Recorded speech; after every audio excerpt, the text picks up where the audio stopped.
From News Channel 15, you're watching News Channel 15 Tonight with Kyle Peach. This is News Channel 15 Tonight. Hi, good evening, and thanks for joining us. I'm Kyle Peach. Here's a look at what's happening. We begin with area arrest reports tonight. On Saturday, Evansville, Indiana police received a report of a stolen vehicle and found it in a parking lot on Weinbach Avenue. Police observed 33-year-old Daniel K. Pichard of Carmi enter that vehicle, and he was then detained. During a search of the vehicle, as you can see here from pictures from Evansville police, they found meth, a syringe, numerous firearms, and more than 60 hand and power tools. One of the firearms was listed as stolen out of Illinois. The report of the stolen property also noted additional stolen firearms, but the victim in that case did not have the serial numbers for them. The report also noted numerous stolen tools.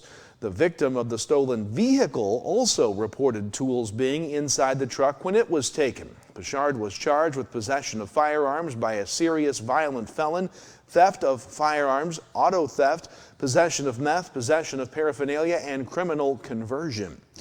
On Thursday evening, Wayne County deputies stopped a vehicle near Sims after seeing that license plate did not match the vehicle. WFIW says the driver, 58-year-old Wayne L. Davis of Mount Carmel, consented to a search of the vehicle in which deputies discovered meth and drug paraphernalia. Davis was taken to the Wayne County Jail, charged with possession of meth and possession of drug paraphernalia. The Wayne County Sheriff's Department arrested 28-year-old Alexander Brown Bergman of Salem Thursday morning on a Wayne County warrant for violating pretrial release. WFIW says the warrant stems from a burglary case. Brown Bergman was taken to the Wayne County Jail. 3 people were sentenced in Wayne County Court last week. 41-year-old Jennifer Goldman of Olney pled guilty to retail theft and was given a year of reporting court supervision in order to pay $202.51 in restitution to Walmart in Fairfield. Goldman also received credit for a day served in the Wayne County Jail. 44-year-old Mark Lee of Fairfield pled guilty to resisting a peace officer and was given a year of conditional discharge. He was credited with 2 days served in the county jail. And 36-year-old Nathan Watson of Fairfield pled guilty to meth possession and was given 18 months probation and instructed to have no contact with 4 people specified by the court. He also received credit for 2 days served at the Wayne County Jail. Interstate 64 was closed for several hours yesterday near Grayville. Authorities say that a semi struck a guardrail in the eastbound lanes near the Grayville exit. That area was down to 1 lane of traffic in each direction already for bridge construction, leading to that backup. Meanwhile, a 2-vehicle crash Thursday morning near the Orchardville Crossroads in Wayne County. WFIW says deputies say that 51-year-old Christy Miller of Xenia was driving a fork truck east on County Highway 16 after turning left from County Highway 13. A Volkswagen Passat driven by 71-year-old Robert Easley of Iuka was behind Miller's vehicle. Deputies say that Easley was blinded by the sun and struck the left side of Miller's fork truck. He then swerved into the road, causing his vehicle to overturn. Miller refused medical treatment. Easley was taken by ambulance to Clay County Hospital in Flora. The investigation continues by State Fire Marshal's office into a business fire in South Lawrenceville early Thursday. WAKO says the Lawrence Allison Fire Protection District was called out about 4 a.m. to Rusty's Produce at 1721 South 12th and arrived to find flames coming from the structure. Extensive damage was done to the building and its contents, including freshly grown and homemade items. There were no reports of injuries. WSJD reports that if you plan on using Merchants Park or the shelter houses at the Mount Carmel City Park, you should call City Hall to reserve those locations. Mayor Joe Judge says there have been a few times recently where folks have just shown up only to find that someone else had reserved the space. Again, Judge says you should call City Hall to reserve those locations if you plan to use them. The Red Hill Unit 10 School Board has unanimously accepted a new 3-year contract with the Red Hill Education Association. WAKO says negotiations began in July and final terms were agreed upon in early August. The deal covers the teachers, custodians, and cooks in the district. Terms have not been disclosed. During their meeting late last week, the board also discussed changes to the Red Hill South Gym project. including in those changes the flooring in the gym foyer and concession area and the ceiling in the officials' room. The project should be completed by November 1st. The Illinois Small Business Development Center at IECC, in partnership with the Wayne County Chamber, will host the final 2 sessions of its Coffee Talk Morning Financial Series this month. The session tomorrow, Depreciation, Impact on Financials and Taxes, will cover how depreciation influences financial statements and tax obligations, offering practical tips for managing depreciation schedules. The September 30th session, Understanding Financial Statements, will focus on helping entrepreneurs read and interpret financial statements to make informed business decisions. Both programs run from 7:30 to 8:30 a.m. at Fusion Coffee on East Main in Fairfield. There is no registration required. More to come. A look at a wet weather forecast ahead, then sports. Stay with us. At Wabash General Hospital, we're more than healthcare. We are part of the team. Our athletic trainers proudly serve 13 area high schools and 3 junior colleges, standing on the sidelines and in the AT rooms every day. From keeping our athletes healthy to helping them chase their dreams, we're here for every student athlete, every game, every step of the way, from injury to return to play. At Wabash General Hospital, caring for athletes is our game.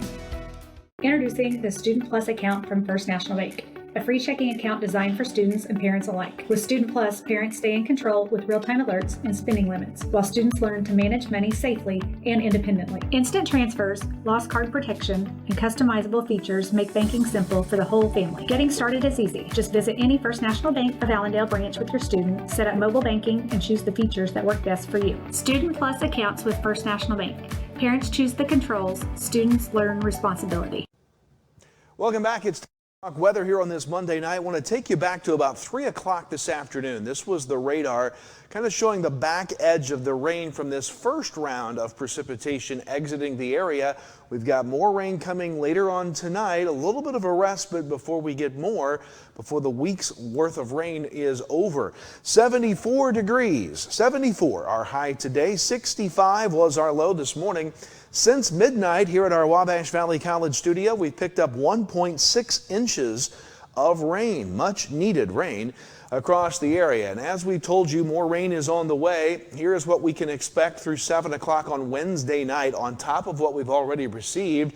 Generally speaking, a little over an inch, near 1.25 inches up in Newton, 1 3/10 inches near Olney, 1.5 inches in Albion, closing in on 2 inches more in Mount Carmel. Another 1.5 inches or so down around Carmi and McLeansboro. But more rain is headed our way, and it will begin to wind down finally, it looks like, on Thursday. Putting maps in motion, here's tonight. Some scattered showers, can't rule out a thunderstorm or two.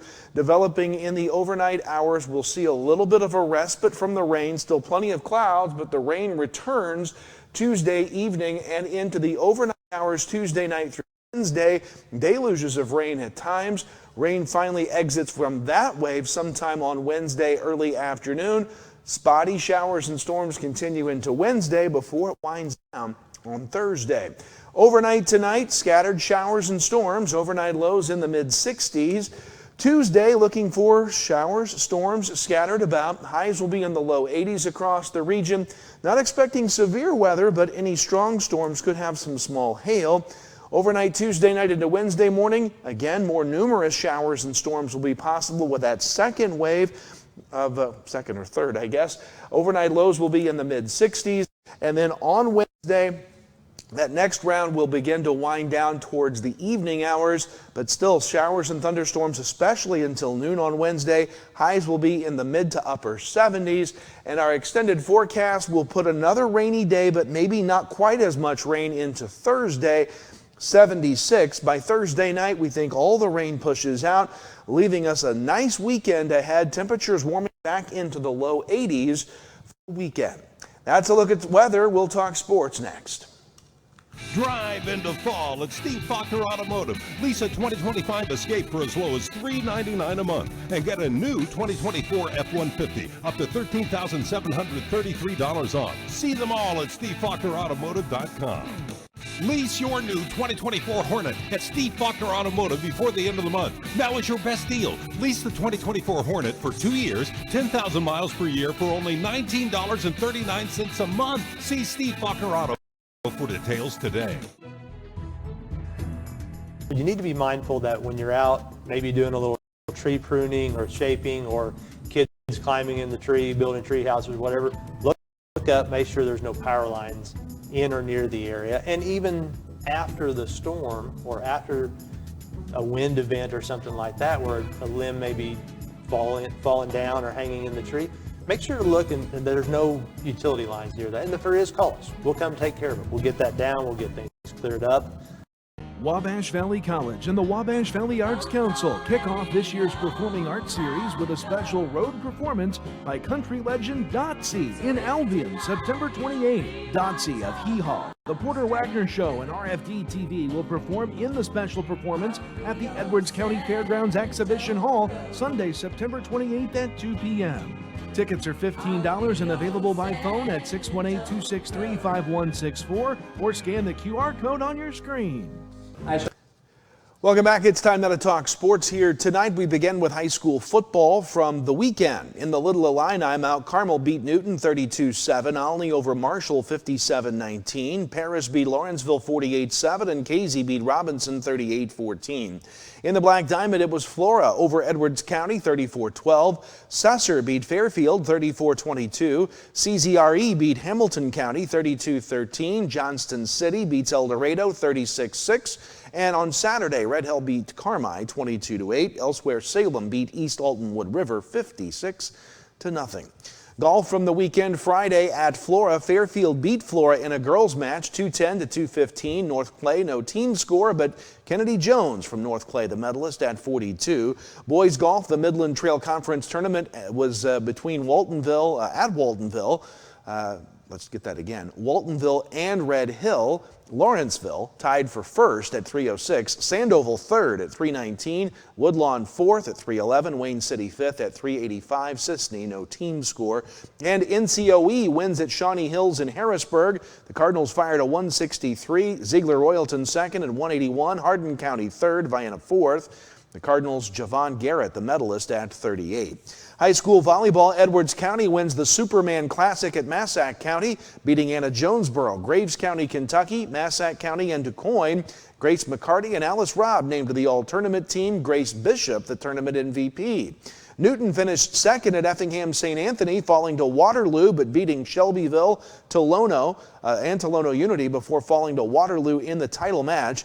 Sisney wins the Flora Invite with wins over Flora, Dietrich, and Christ Our Rock. Salem lost to Hillsborough in the championship of the Vandalia tournament. North Clay took seventh. Salem goes 3-1. North Clay went 1-3 there. At the Flora round robin, Sisney was first with wins over Flora, Christ Our Rock, and Dietrich, as we told you there. High school cross country at the Olney Invite. Olney wins the girls race with 56. Newton second at 85. From our area, Fairfield third at 107. Salem 11th at 269. Lawrenceville, Mount Carmel, and North Clay, no team scores. Olney's Josie Gender, the individual winner. Heron wins the boys race in Olney with 54. Olney second at 66. Fairfield finished fifth at 175, Newton seventh at 211, Lawrenceville 10th at 242, North Clay, Salem, and Mount Carmel, no team scores there.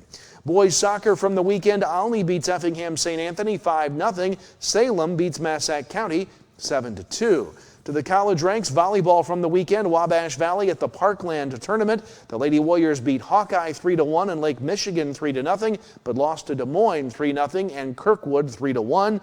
Frontier lost to 14th ranked John A. Logan on Friday 3-0. And in women's college soccer, Wabash Valley fell to Lewis and Clark on Sunday 4-0. That does it for us tonight. Lots of replays coming your way this week. Enjoy those. We'll see you tomorrow for more news. Kyle Peach from all of us at News Channel 15. Have a great night. I chose Wabash Valley College because I didn't really know what I wanted to do right after high school, and today I can say it was the best decision that I could have made. When I was here, I had the chance to join different clubs and to take a couple different classes, and I really expanded on my interests. In my classes, I learned what I liked and I learned what I didn't like. So I did get to meet new friends. I joined a bunch of clubs, practiced some leadership skills, and kind of gradually grew into adulthood here, and so I'm very grateful for that. My name is Jonathan Leach. I graduated in 2013 from Wabash Valley College, and that's why this was the best decision for me.